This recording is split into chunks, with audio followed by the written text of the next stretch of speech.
Welcome to the TFO podcast, where guests get to give their thoughts, feelings, and opinions on a variety of subjects.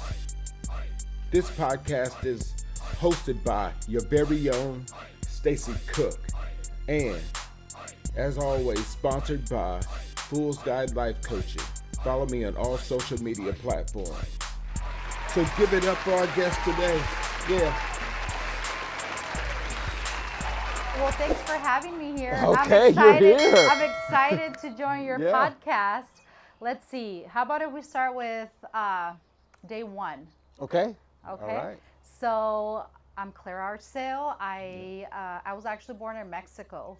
Okay. And now I can say it proudly. Born in Mexico. My family moved to California when I was 7 years old. Okay. And like a lot of other people, looking for a better life and searching for the American dream. So I grew up in California, Southern California, so the LA area. And then we moved to Muscatine, Iowa in 1998 when I was a freshman in high school.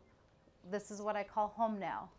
All right. I built a family here. Both of my children were born in Iowa, so I've been married for almost 20 years now. Wow. I have a 18-year-old son and a 16-year-old daughter, and they are my world.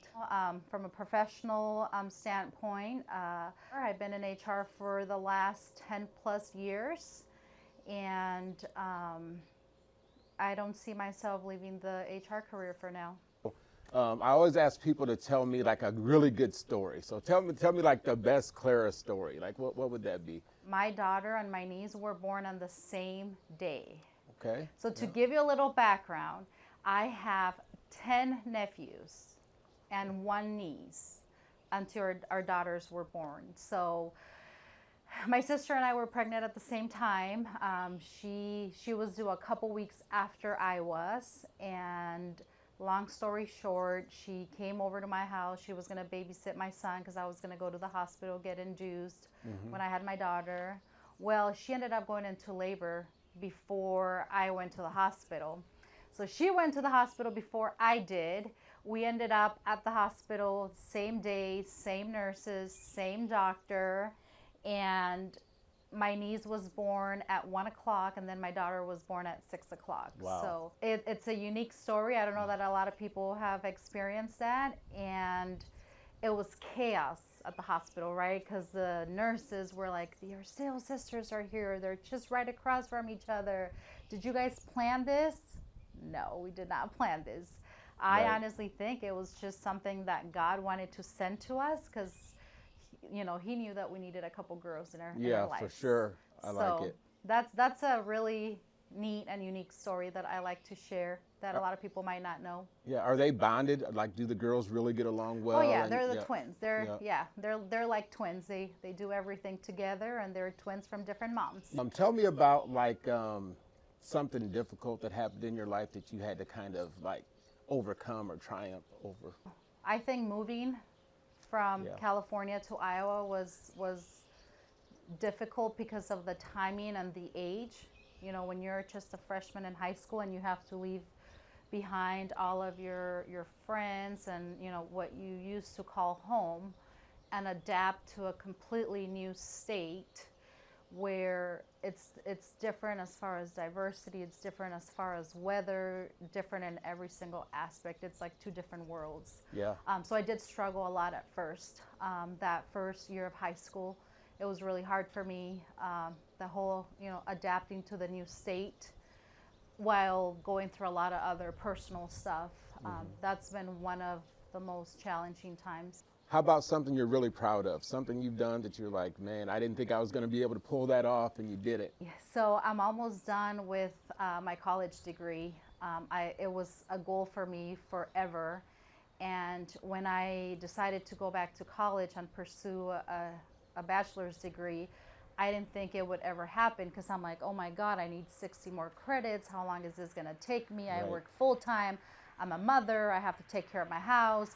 It was something that I saw so far away, but here I am towards the end. I'll be graduating next May with my degree in business administration. Awesome. With a concentration in HR management, and that's something that I'm really proud of because I am only just a few credits away. So tell me about the things in your life that bring you joy and make you happy. So one thing that brings me joy is my family. I'm a very family-oriented person. I am one of 9. Wow. Okay. So I have 8 siblings, and I'm kind of in the middle. I'm 4.5. Okay. Right. So I'm Right. 4.5, and I absolutely love family gatherings. I love being together with family, eating a good meal, just chatting, laughing, Right. talking about our childhood memories, and just being together. That's what brings me joy and recharges me to keep going. Thanksgiving, Christmas, New Year's, and then throughout the year. In the summertime, in the Hispanic culture, you like to get together on a weekend and either drink a margarita or grill some steaks. Just, cook anything that you can cook outside and be together. The workforce is changing, right? People are a little bit different than, you would say the old people have the work ethic if you ask them, right? So being in HR, what do you think about the current workforce? That's a good question. I think there's a workforce pre-COVID, during COVID, post-COVID, right? So pre-COVID, not too bad. Maybe 3% unemployment rates.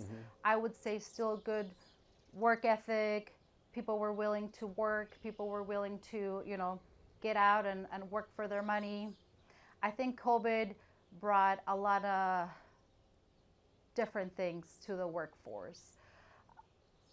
First, people started focusing on their well-being, their health. I think during that COVID era, we noticed that people were not everybody was willing to sacrifice their health or their safety. And that really impacted the workforce, right? Because a lot of people left the workforce. Mothers that could not find daycare were Right. forced to leave the workforce. And that created a lot of vacancies in the whole workforce, different industries. And post-COVID, I would say now people are more selective with what they want to do and when they want to do it, and they expect a lot more flexibility. Not that it's wrong. I think it's good that everybody wants more flexibility and have that work-life balance. Are you concerned about how things are going now from a workforce standpoint? No, I don't think there's anything to be concerned of because, we're evolving. I know the maybe previous generation had a different work ethic than the current generation, but that'll continue. Yeah. That it's an evolving thing. Yeah. I don't think there's anything to be concerned of. It's just different times, different situation.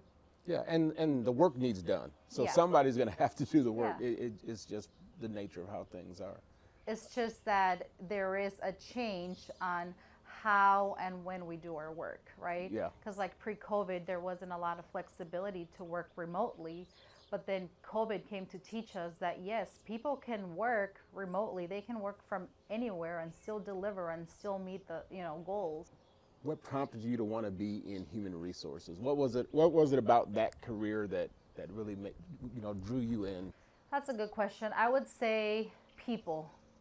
Okay. Even though I've been in an HR role title for the last 10 plus years, I think I've always wore a HR hat.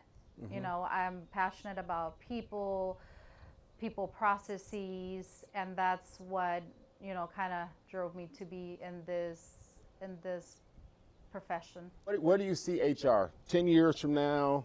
Is it like it is now? Are things going to progress? And if so, like what does that look like? So I think the HR function is going to continue to evolve. And what I see HR in 10 years being very data analytic. I think a lot of decisions are going to be driven by data that we analyze.